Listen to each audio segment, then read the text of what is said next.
यिर्मया अध्याय 34।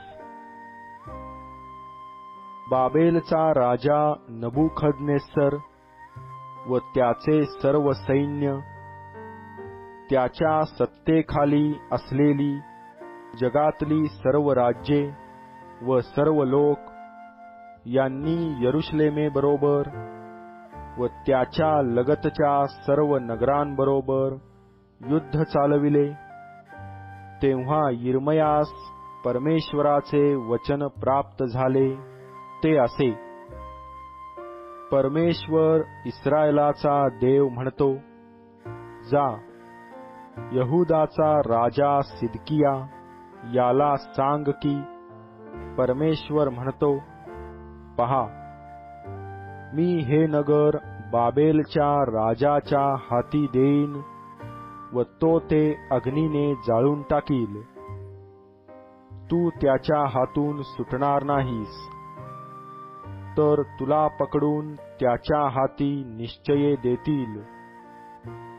तू आपल्या डोळ्यांनी बाबेलच्या राजाला पाहशील व तो तुझबरोबर समक्ष बोलेल। तू बाबेलास जाशील। तथापि हे सिदकिया, यहूदाच्या राजा, परमेश्वराचे वचन ऐक। परमेश्वर तुझ्याविषयी असे म्हणतो की तू तरवारीने मरणार नाहीस, तर स्वस्थपणे मरशील। तुझ्या पूर्वीचे राजे, तुझे पूर्वज यांच्याकरिता धूप वगैरे जाळीत, तसे तुझ्याकरिता जाळीतील व हाय रे माझ्या स्वामी असे बोलून तुझकरिता शोक करीतील। कारण हे वचन मी बोललो आहे, असे परमेश्वर म्हणतो। तेव्हा यिर्मया संदेष्ट्याने ही सर्व वचने यहूदाचा राजा सिदकिया याला यरुशलेमेत सांगितली। त्या समयी बाबेलचे सैन्य यरुशलेमेवर आणि यहूदाची उरलेली नगरे म्हणजे लाखीश व अजेका यावर चढाई करून युद्ध करीत होते। यहूदाची तटबंदी केलेली नगरे एवढीच उरली होती।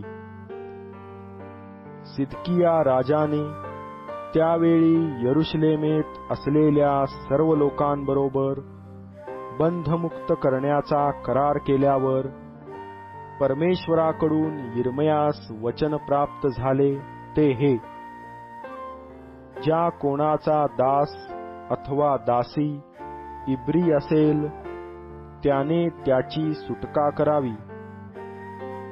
कोणी आपल्या यहुदी बांधवाकडून दास्य करवून घेऊ नये। तेव्हा आम्ही आपल्या सर्व दासांची व दासींची सुटका करू व यापुढे त्यास दास्य करावयास लावणार नाही, असा करार ज्या सर्व सरदारांनी व सर्व लोकांनी केला होता, ते त्यास मान्य झाले। त्यांनी मान्य होऊन दासास मुक्त केले। पण मागाहून ते बदलले व ज्या दासास व दासीस त्यांनी मुक्त केले होते, त्यास त्यांनी परत यावयास लाविले व आपले दास व दासी होण्यासाठी त्यास पुन्हा ताबेदार केले। यास्तव परमेश्वराकडून यिर्मयास परमेश्वराचे हे वचन प्राप्त झाले की परमेश्वर इस्रायलाचा देव म्हणतो, तुमचे पूर्वज मिस्र देशातून दास्यगृहातून बाहेर काढिले, तेव्हा मी त्यांच्या बरोबर करार केला की कोणी जातीने इब्री असून त्यास तुला विकिले असले तर 7 वर्षांच्या शेवटी प्रत्येकाने आपल्या बंधूस बंधमुक्त करावे। त्याने 6 वर्षे तुझे दास्य केल्यावर त्याला तू मुक्त करून रवाना करावे। पण तुमच्या पूर्वजांनी माझे ऐकले नाही, आपला कान दिला नाही. तुम्ही तर अलीकडे वळून माझ्या दृष्टीने नीट ते करू लागला होता. तुमच्यातील प्रत्येकाने आपल्या शेजाऱ्याचे स्वातंत्र्य प्रसिद्धपणे ठरविले व ज्या माझ्या मंदिरास माझे नाम दिले आहे त्यात तुम्ही मजसमक्ष करार केला.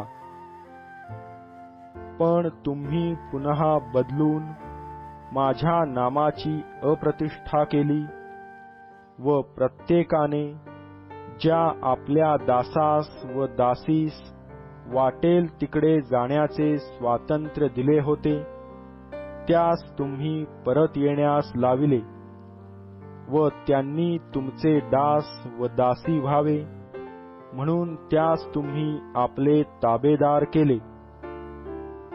यास्तव परमेश्वर म्हणतो, तुम्ही प्रत्येकाने आपल्या बंधूस व आपल्या शेजाऱ्यास मोकळे करावे हे माझे सांगणे तुम्ही ऐकले नाही.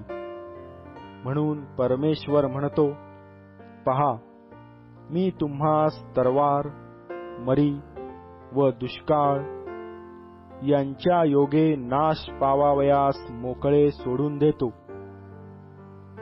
पृथ्वीवरील सर्व राष्ट्रांना दहशत पोहोचेल असे मी तुमचे करीन. आणि ज्या मनुष्यांनी माझा करार उल्लंघिला व मजसमोर केलेल्या कराराच्या शर्ती पाळिल्या नाहीत त्यांचे जे वासरू त्यांनी कापून दुभागिले व त्याच्या दोहो भागांमधून ते चालून गेले त्या वासराप्रमाणे करीन. यहुदाचे सरदार व यरुशलेमेचे सरदार, खोजे, याजक व देशातील सर्व लोक वासराच्या 2 भागातून चालून गेले. त्यास त्यांच्या वैऱ्यांच्या हाती देईन, म्हणजे त्यांची प्रेते आकाशातील त्यांच्या जीवांवर टपणाऱ्यांच्या हाती देईन, म्हणजे त्यांची प्रेते आकाशातील पक्ष्यास व पृथ्वीवरील श्वापदास भक्ष्य होतील. आणि यहुदाचा राजा सिदकिया व त्याचे सरदार यास मी त्यांच्या वैऱ्यांच्या हाती देईन, त्यांच्या जीवांवर टपणाऱ्यांच्या हाती देईन व बाबेलाच्या राजाचे जे सैन्य तुम्हा पुढून निघून गेले आहे त्याच्या हाती देईन. परमेश्वर म्हणतो, पहा, मी आज्ञा करून त्यास या नगराकडे परत यावयास लावीन. ते त्याबरोबर लढून ते घेतील व ते अग्नीने जाळीतील. मी यहुदाची नगरे ओसाड व निर्जन करीन